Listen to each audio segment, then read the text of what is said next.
Kembali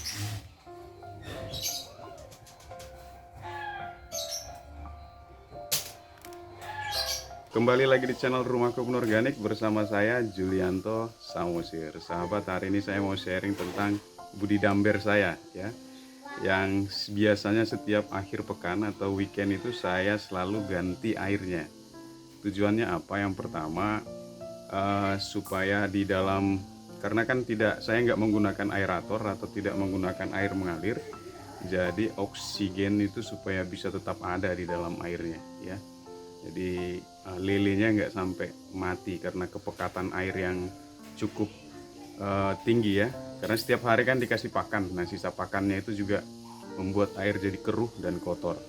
Kedua, juga biasanya ada bau, walaupun saya juga kasih E4 perikanan, jadi itu membantu untuk mengurai makanan-makanan atau kotoran-kotoran yang ada atau yang tersisa dari makanannya.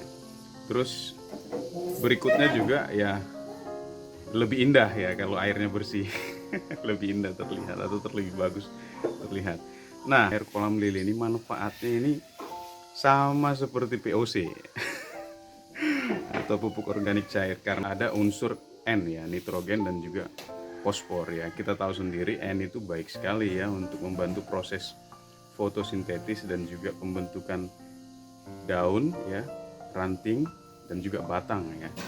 Jadi itu menentukan sekali apakah tanaman kita sehat atau enggak. Itu kandungan N-nya harus cukup ya, karena ini ya khususnya untuk tanaman masa atau fase vegetatif ya, itu bagus sekali. Nah, di dalam air kolam lele ini ada ya, jadi kandungan N-nya itu ada ya. Nanti yang ragu bisa googling ya atau browsing ya informasinya. Dan yang kedua itu ada fosfornya. Fosfor di dalam itu, fosfor ini kan membantu juga seperti pembentukan protein ya, yang baik untuk batang dan juga pembentukan akar. Hasil di atasnya yang terlihat, kita harus lihat bagaimana di akarnya. Sekali lagi, seperti apa yang terlihat di atas, kalau bagus buahnya bagus ya, kalau kita gali ke bawah seperti apa akarnya. Demikian juga sebaliknya, kalau tanamannya kering ya, tidak berbuah ya, mati, hidup segan mati pun tak mau gitu kan. Nah, kita harus lihat di akarnya. Itu biasanya akan connecting ya. Jadi pertumbuhan tanaman itu tergantung bagaimana pengakarannya. Nah, fosfor itu salah satunya adalah membantu ya pembentukan protein untuk pengakaran. Jadi tanaman kita itu akarnya bagus. Kalau akarnya bagus, rambatannya bagus, sudah otomatis berarti tanamannya akan sehat ya. Di dalam air kolam lele itu juga ada fosfor. Ada fosfor. Jadi kandungan N dan P-nya itu tinggi ya di dalam air kolam lele. Makanya saya menyebutnya itu setara dengan POC ya. Hal ini yang membuat saya bertanya-tanya. Ya, ini semenjak saya punya kolam lele ini ya. Jadi persis kan di sampingnya kolam lele ini budidamber yang saya buat ini persis di sampingnya tanaman pare. Nah, tanaman pare ini rutin disiram dengan itu juga. Ya, salah satunya ya. Rutin disiram dengan itu. Dan sahabat kalau tahu ya, ini yang ada di Bali ya, atau di wilayah Karangasem bisa main ke rumah. Ini pare sudah saya petik hampir 5 kali 6 kali malah ya. Itu saya kadang yang metik, kadang istri saya kalau saya nggak ada ya. Dan itu sekarang masih banyak lagi, sekarang ini mau panen lagi nih ya. Yang di luar kemarin itu habis panen ini udah besar-besar lagi. Dan tumbuh lagi sekarang tunas-tunas baru. Jadi usianya udah tua ini parenya, tapi masih bisa produktif. Mungkin ya salah satunya adalah karena air kolam lele ini ya.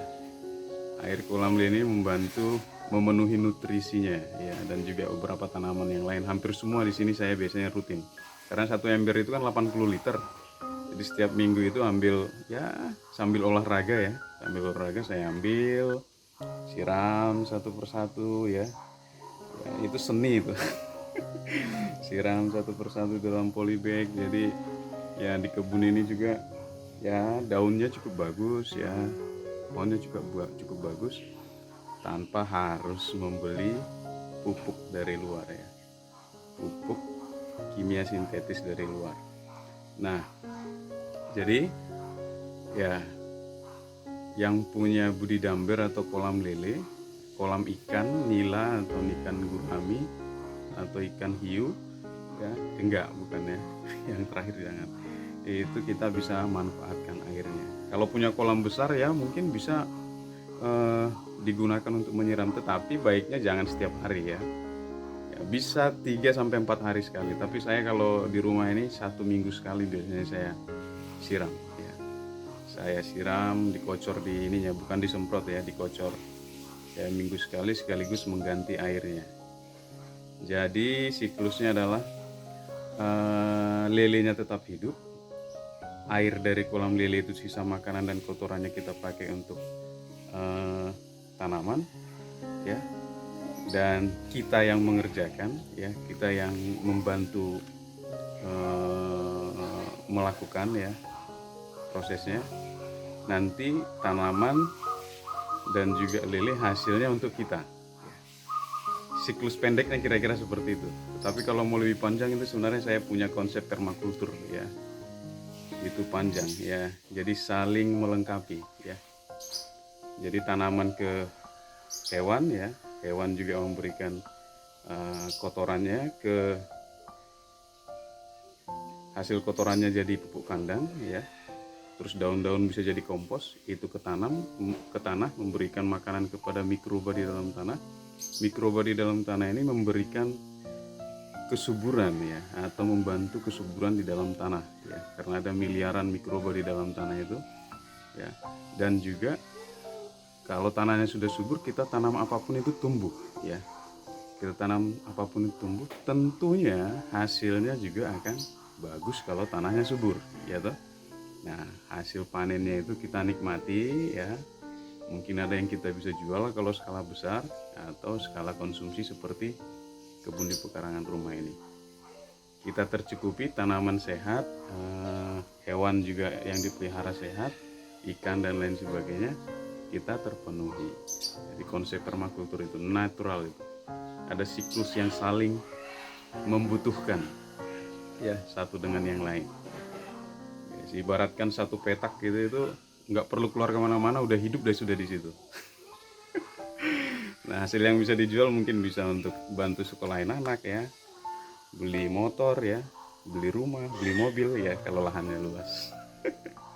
Jadi seperti itu Bapak Ibu, menarik ya berkebun di pekarangan itu. Jadi ada beberapa yang menanyakan juga tentang Pak, kok saya menggunakan yang organik itu kunyitnya susah dihilangin kuningnya. Nah, saya tidak sampai meneliti sejauh itu ya, tapi mungkin berbeda dengan yang kimia katanya ya, kata istri saya.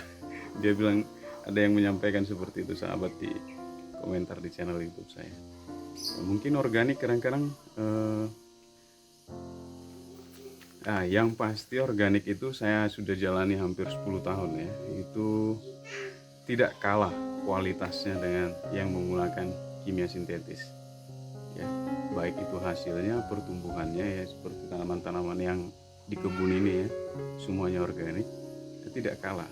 Jadi saya tidak mengajak sahabat langsung dari metode konvensional kimia ya langsung ke organik, enggak, tapi mungkin kita bisa perlahan kita ganti sembari kita memperbaiki tanahnya, karena kalau yang dari metode kimia langsung ke organik itu juga sulit ya, karena tanah ini perlu dibenahi dulu, perlu diperbaiki dulu. Kalau saya menyebutnya itu direhabilitasi dulu tanahnya, minimal itu 1-2 tahun, bahkan 5 tahun baru kembali dia, karena sudah terbiasa dengan kimia.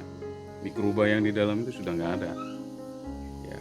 Nanam padi kalau nggak ditaburin urea nggak akan hijau, itu sudah pasti ya, logikanya ya. Jadi bisa perlahan ya, karena pupuk sekarang lagi langka, pupuk langka, mahal, sementara harga jual hasil pertaniannya rendah ya, sedih ya.